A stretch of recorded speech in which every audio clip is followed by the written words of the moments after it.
In 1979, a man named Ronald Reed stopped for gas somewhere in Vermont and probably paid for it with a bill he'd folded twice in his wallet. He wore a coat held together with safety pins. He chopped his own firewood well into his 90s. If you passed him on the street, you'd have felt a small, quiet urge to help him. When he died in 2014, he left behind $8 million. Not from a lottery, not from an inheritance, not from some secret patent. He'd swept floors at a J.C. Penney and pumped gas at a filling station his whole life. And somehow, this man with no college degree, no financial training and no connections quietly outperformed some of the smartest, best-paid investors on earth. Now hold that image in your mind, because at almost the exact same time, a man named Richard Fuscon was doing everything Ronald Reed never could. Harvard MBA, executive at Merrill Lynch, retired in his 40s to expand an 11,000-square-foot mansion with an elevator inside and 2 swimming pools out back. And in 2008, Richard Fuscon went bankrupt. Here's the question that should bother you. How does a janitor beat a Harvard financier? Because if that can happen, then almost everything we assume about money and intelligence is quietly, completely wrong. That question sits at the heart of a book by Morgan Housel called The Psychology of Money, and the answer he gives is the kind of thing that rearranges the furniture in your head. Because doing well with money, it turns out, has almost nothing to do with how smart you are. It has almost everything to do with how you behave. And behavior is a strange, slippery thing that no amount of intelligence can guarantee. Think about how odd that is. There is no other field like it. A person with no medical training cannot outperform a brain surgeon. Someone who's never studied engineering cannot design a better bridge than an engineer. But in money, an amateur with the right temperament can crush an expert with the wrong one. And the reason is simple. Finance isn't really a math problem. It only looks like one. Underneath the spreadsheets and the charts, it's a psychology problem wearing a suit. Housel puts it this way. A genius who loses control of their emotions can be a financial disaster. Ronald Reed was patient. Richard Fuscon was greedy. That more or less is the whole story. So let's actually understand why people behave so differently with money. Because before you can fix your own decisions, you have to see something uncomfortable about how those decisions got made in the first place. Imagine trying to explain the Great Depression to John F. Kennedy. When he was asked about it as a young man, he admitted he had no real memory of it, no first-hand knowledge. His family, he said, actually got richer during those years. He only learned what the Depression was later, at Harvard, reading about it in books. Millions of people were standing in bread lines, losing everything they'd ever built. And one of the most powerful men in America experienced those exact same years as a footnote in a textbook. Now, was Kennedy stupid? No. He simply lived through a completely different version of the same event. And here's the thing Housel wants you to sit with. Everything you believe about money, deep in your bones, was shaped by the tiny sliver of the world you personally happen to experience. Your slice of reality is maybe 0.000000001% of everything that has ever happened. And yet it forms something like 80% of how you think the entire world works. This is why the poorest people in America spend, on average, 4 times more on lottery tickets than the richest. To someone with money, that looks insane. Why would people who can least afford it throw money away on impossible odds? But listen to how it feels from the inside. You're living paycheck to paycheck. The things wealthier people take for granted, a nice vacation, a stress-free retirement, feel like they belong to another planet. And then here's a ticket. For a couple of dollars, you get to hold for one evening the only dream of a better life that's available to you. It's not crazy. It's the only version of hope on the shelf. That's the first great shift this book asks of you. Stop assuming people are stupid with money. They're running on lessons their particular life taught them, which means you are too. And once you see that, You get more honest about your own blind spots and a lot kinder toward everyone else. But personal experience isn't the only invisible hand at work. There's another force, even harder to admit, and it changes everything about who we admire and who we blame. Let's go back to 1968. A 13-year-old boy attends a private school called Lakeside, one of the only high schools on the entire planet that owned a computer at that moment in history. Out of roughly 300 million high school-age kids in the world, maybe a handful had access to what this boy had. He became obsessed. He'd sneak into that computer room every chance he got. That boy was Bill Gates, and Gates himself has said it plainly. If there had been no Lakeside, there would have been no Microsoft. He does the math on it. The odds of ending up at a school like that in that year were roughly 1 in a million. Now here's the part almost nobody tells. Gates had a best friend at Lakeside named Kent Evans, just as brilliant, just as obsessed. The two of them planned to take on the world together, but before they could graduate, Kent died in a mountaineering accident. The odds of a high schooler dying that way are also, roughly, 1 in a million. Same school, same brilliance, same shot. One of them got 1 in a million luck, the other got 1 in a million risk, and that's the whole point. Luck and risk are not opposites. They're siblings. They're the same force, the same thing happening beyond your control, just pointed in different directions. For every Bill Gates, there's a Kent Evans you never heard of because he never got the chance to be heard of. We hate admitting this. It feels rude to tell a successful person that luck helped them, and it feels cruel to tell a struggling person that risk hurt them. So we do the flattering thing instead. We credit success entirely to skill and blame failure entirely on laziness. But that story is a lie that comforts the winners and punishes the losers. As one line in the book puts it, nothing is as good or as bad as it seems. And here, why this matters for your actual life. When you understand that some of every success is luck and some of every failure is risk, two things happen. You get humble when things go well so you don't get reckless. And you get gentle with yourself when things go badly so you don't give up. Bill Gates himself said it best. Success is a lousy teacher. It seduces smart people into thinking they can't lose. Which brings us to the moment where smart people lose the most. It's not when they fail. It's when they've already won and they still can't stop. There's a story Housel tells about a party thrown by a billionaire on a lavish island. Among the guests are two writers, Kurt Vonnegut and Joseph Heller. Vonnegut leans over to Heller and points out that their host, a hedge fund manager, made more money in a single day than Heller ever earned from his famous novel Catch-22. And Heller just says, "Yes, but I have something he will never have. Enough." Enough. Say that word slowly because it's one of the rarest achievements in all of finance. Most people never get there, no matter how much they pile up. Consider Rajat Gupta. He was born into poverty in Kolkata, orphaned as a teenager, and clawed his way to the very top of the corporate world, becoming CEO of McKinsey and worth around $100 million. $100 million. And it wasn't enough. He wanted to be a billionaire. So when he learned as a board member that Warren Buffett was about to invest in Goldman Sachs, he picked up the phone and leaked it. 16 seconds after the meeting ended. That single act of wanting more sent him to prison and burned his reputation to the ground. Or Bernie Madoff. People forget that before the fraud, Madoff ran a completely legitimate business that made him tens of millions of dollars a year. He was genuinely, legally rich. And it still wasn't enough. He built the largest Ponzi scheme in history on top of a fortune he already had. Warren Buffett once described the same disease in a group of brilliant traders who blew themselves up. To make money they didn't have and didn't need, he said, they risked what they did have and did need. And that, he said, is foolish. So why does this happen to the smartest people alive? Because the goalpost moves. Every time you reach your number, a new, bigger number appears just ahead of it. Social comparison guarantees it.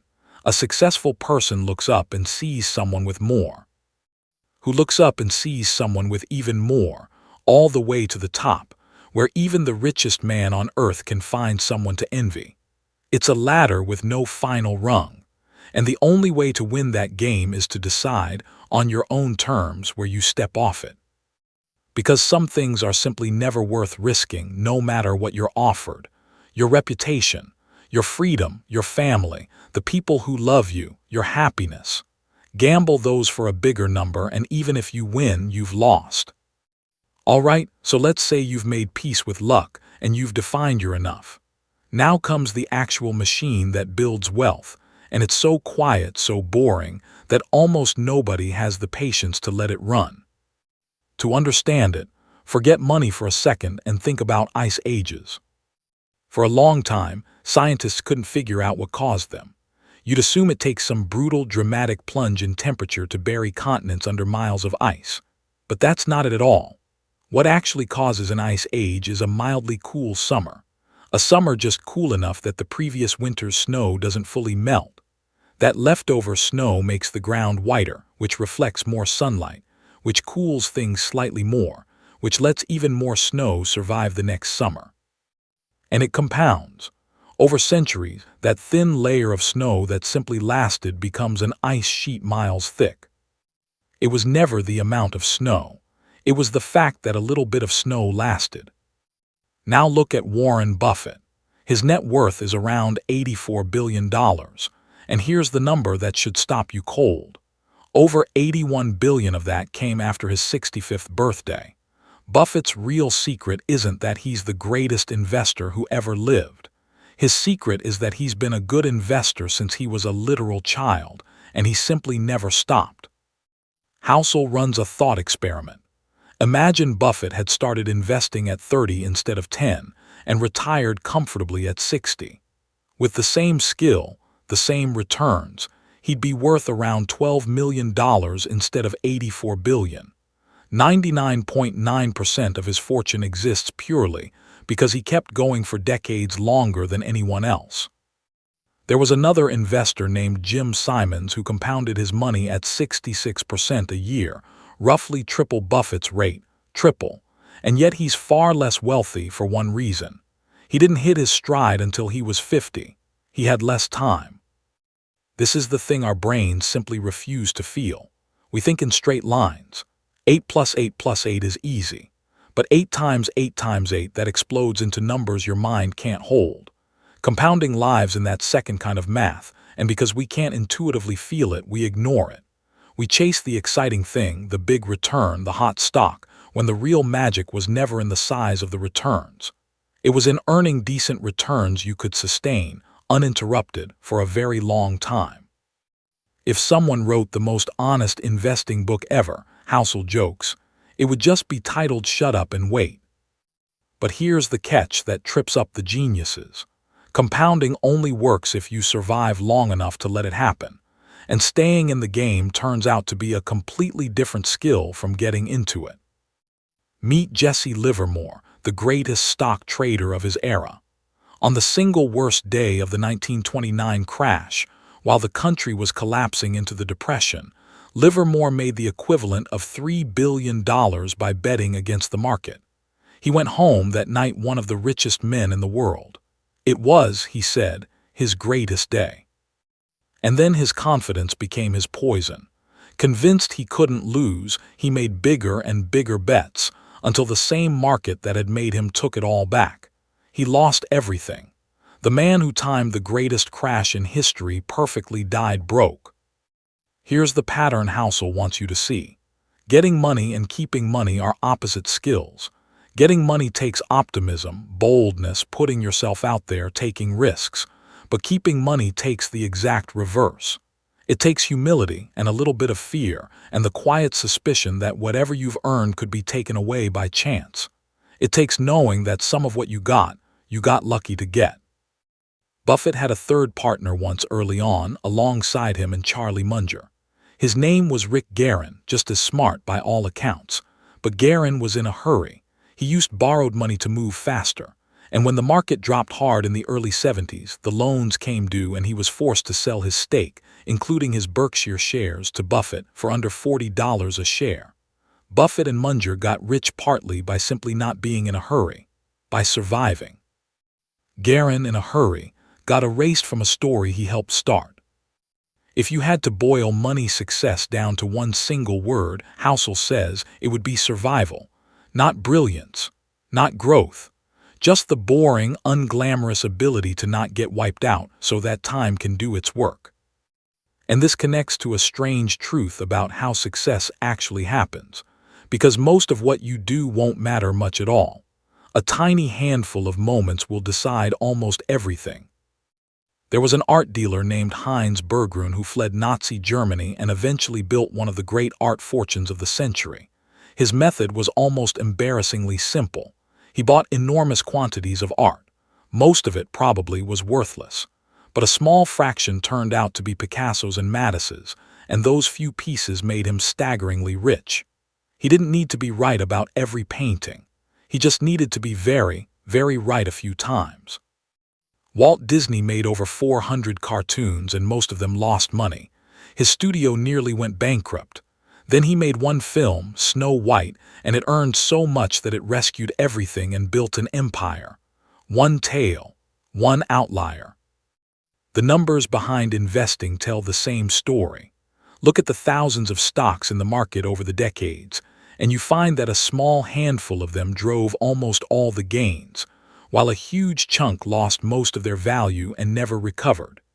Even Buffett, across a career of owning 400 or 500 stocks, made most of his money on roughly 10 of them.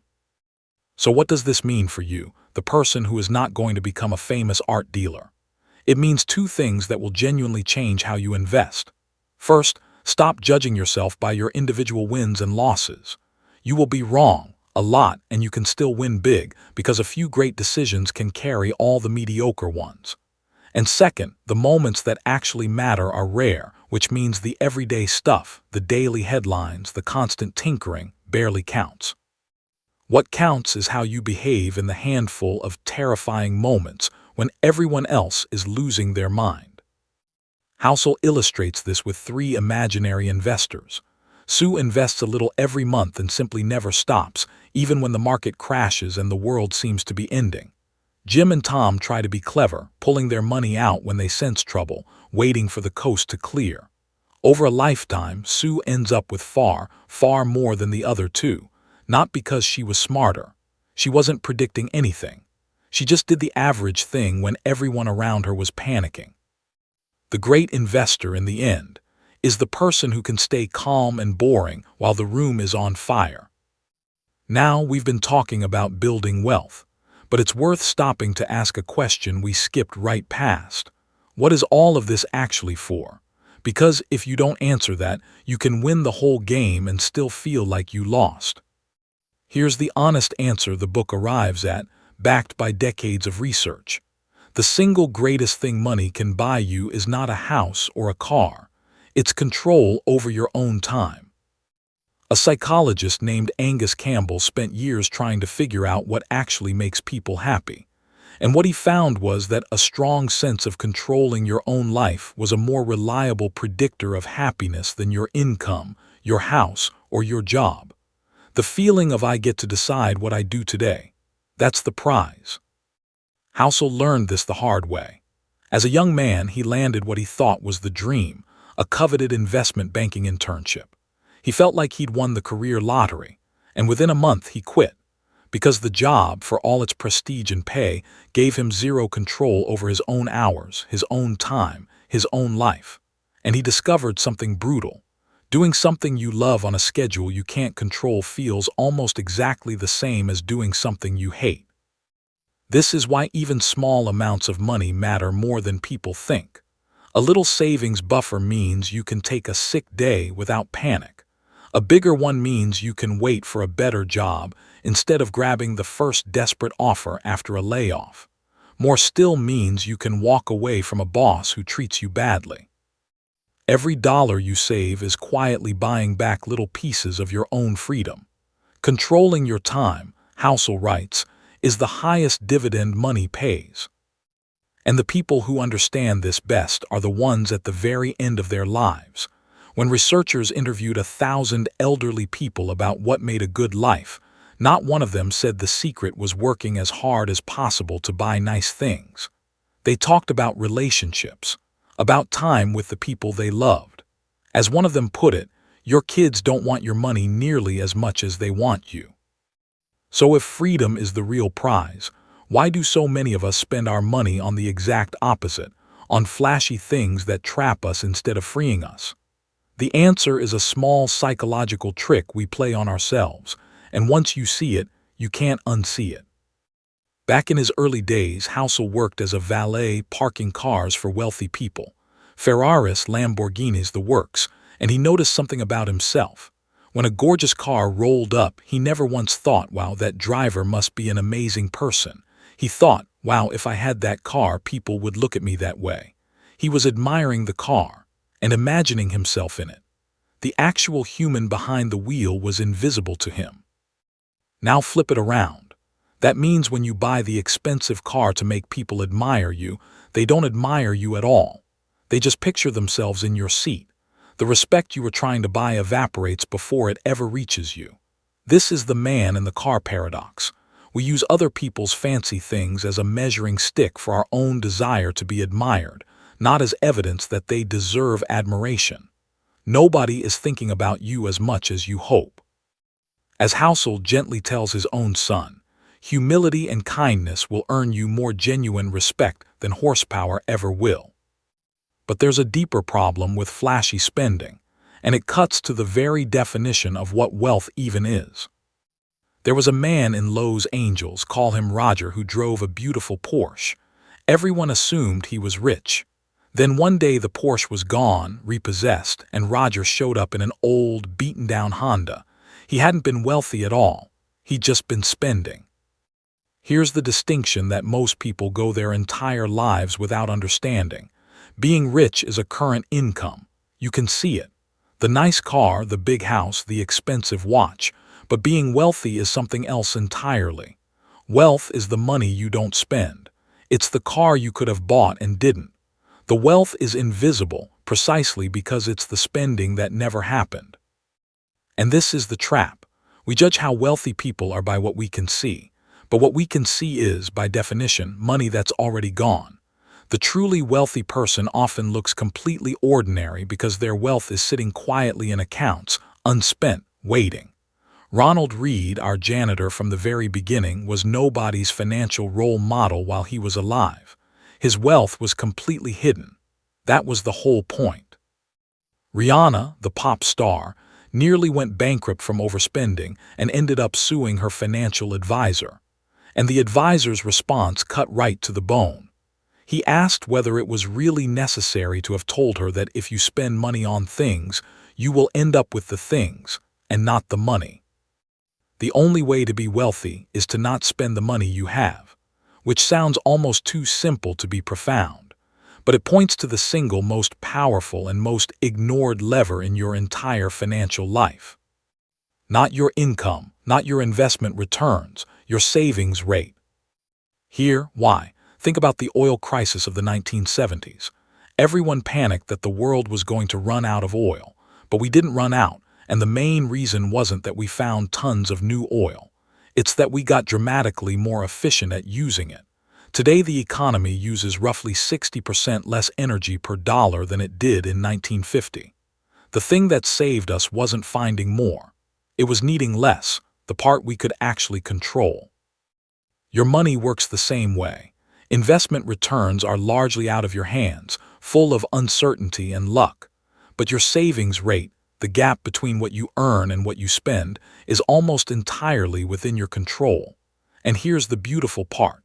You can build real wealth on a modest income if you save a lot, but you cannot build wealth on any income if you save nothing, which tells you which one actually matters more. And now for the line that reframes everything. Savings, Housel says, is simply the gap between your ego and your income. Read that again. The reason most people don't save isn't that they don't earn enough. It's that their desire to impress, to keep up, to signal, consumes whatever they make. Which means the most powerful way to save more money isn't to earn more. It's to want less. To care a little less about what other people think. Every bit you save is like reaching into the future and taking back a piece of your own time from someone who would have otherwise owned it. Of course, all of this assumes you'll actually stick with the plan. And here, where the book makes a turn that separates it from every other finance book, because it stops treating you like a calculator and starts treating you like a human being. There's a strange chapter in medical history. In the early 1900s, before antibiotics, syphilis was a death sentence. Then a doctor named Julius Wagner Jauregg noticed something. Patients who happened to catch a high fever from other illnesses sometimes recovered. So he started deliberately infecting syphilis patients with malaria on purpose to trigger those fevers. And it worked. It saved lives. He won a Nobel Prize for it. Now, was it rational? Yes. A fever fights the infection.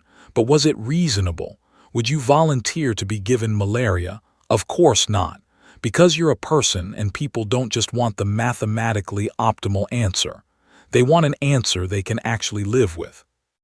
This is the difference between rational and reasonable, and it might be the most freeing idea in the entire book. Academic finance is obsessed with the optimal strategy, the one that maxes out the numbers. But the optimal strategy is worthless if you can't emotionally stick with it. A merely good plan you'll actually follow for 30 years beats a perfect plan you'll abandon in a panic after 2.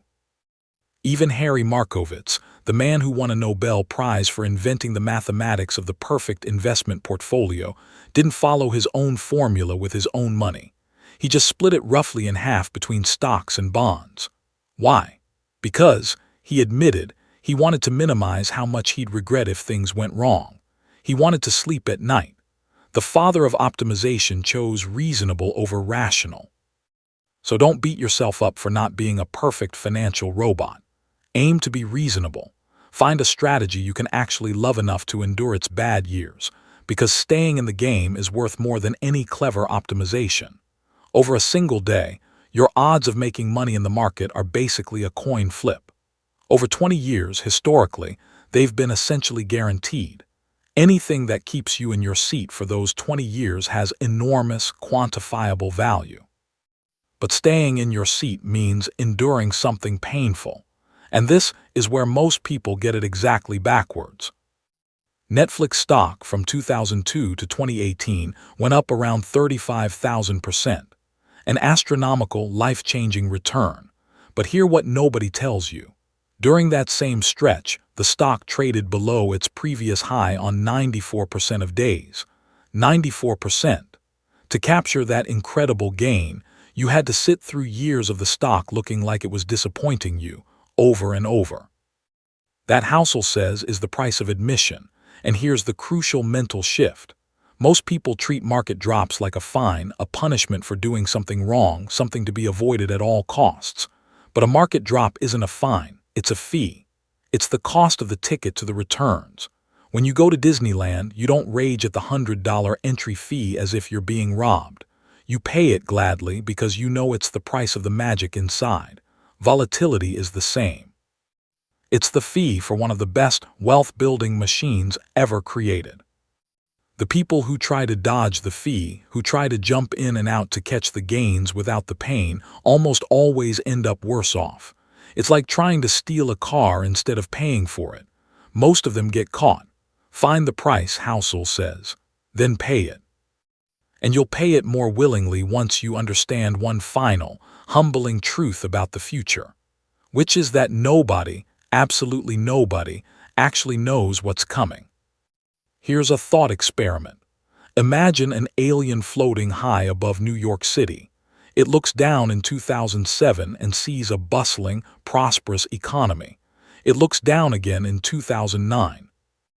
And Americans are $16 trillion poorer. But the alien is confused because when it compares the two pictures, nothing physical has changed. The same buildings are standing.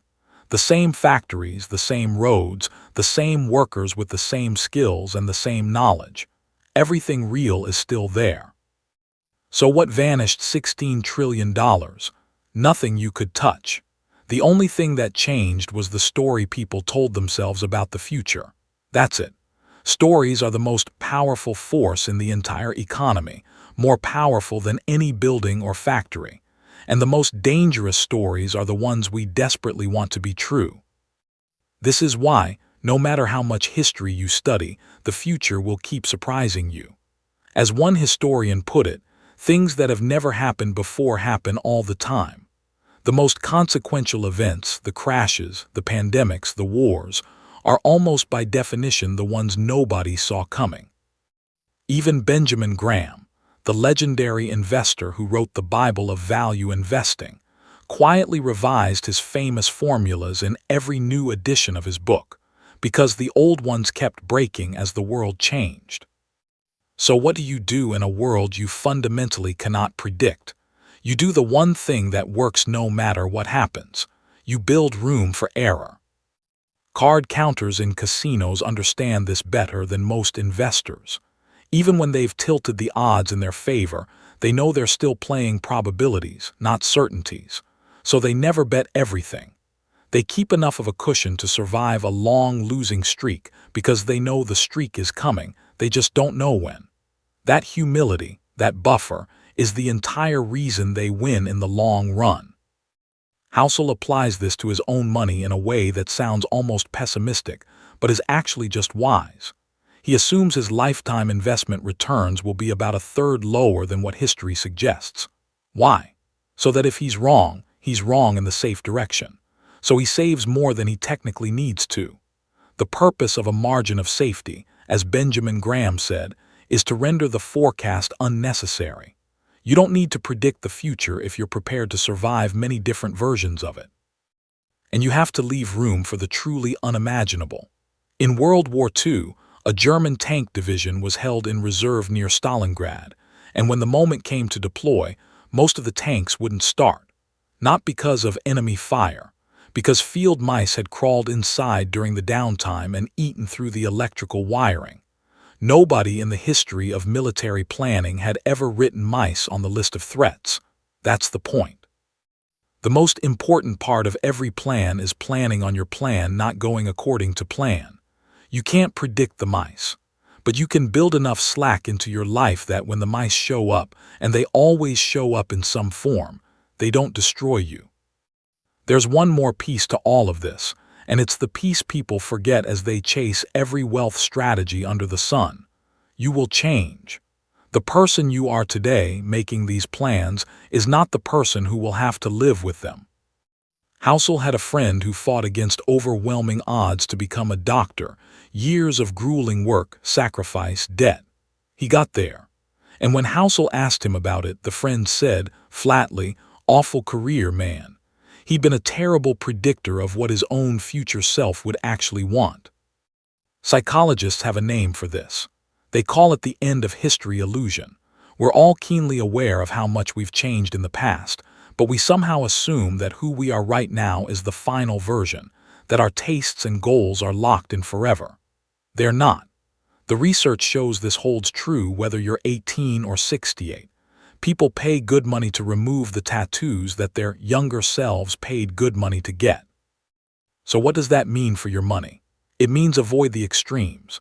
Don't build a plan around extreme, punishing frugality or extreme, all-consuming work, because the benefits of those extremes fade but the regrets last. Aim for balance instead. A plan moderate enough that the future stranger who is you will still want to follow it. And when you do need to change course, let go of the old plan without guilt. The psychologist Daniel Kahneman had a phrase for this that's worth stealing.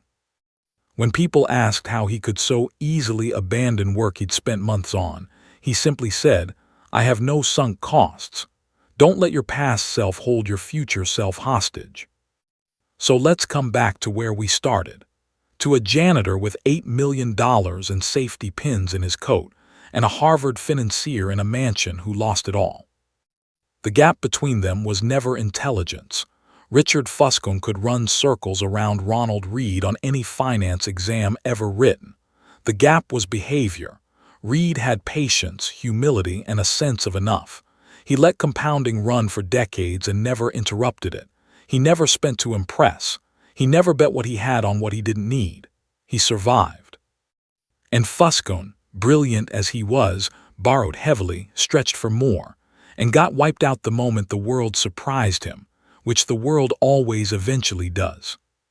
That's the whole secret. Money is not a math problem you solve with a bigger brain. It's a behavior you practice with a steadier heart. Save more than you think you need because your ego is smaller than your income can be. Let time do the heavy lifting. Define your enough and guard the things that are truly priceless. Buy your freedom before you buy your luxuries. Leave room for the mice. And build a plan reasonable enough that you can actually stick with it long enough for it to work. Everything I've shared here comes from Morgan Housel's The Psychology of Money, and honestly, we've only walked through part of it. The book is full of stories we didn't have time for, quieter and stranger, and just as illuminating. And Housel writes in a way that makes all of it feel less like a lecture, and more like a long, honest conversation with someone who genuinely wants you to be free. If any of this rearranged the furniture in your head even a little, the full book is absolutely worth your time, and you'll find it linked below. But before you go, sit with one last thought. Somewhere out there right now, there is a person who looks completely unremarkable. No fancy car, no impressive title, nothing you'd envy if you passed them on the street. And they are quietly becoming free, one unspent dollar at a time, while someone across town in a beautiful car is quietly running out of road. The question the book leaves you with isn't how do I get rich? It's a smaller, harder question, and it's the one that actually decides everything.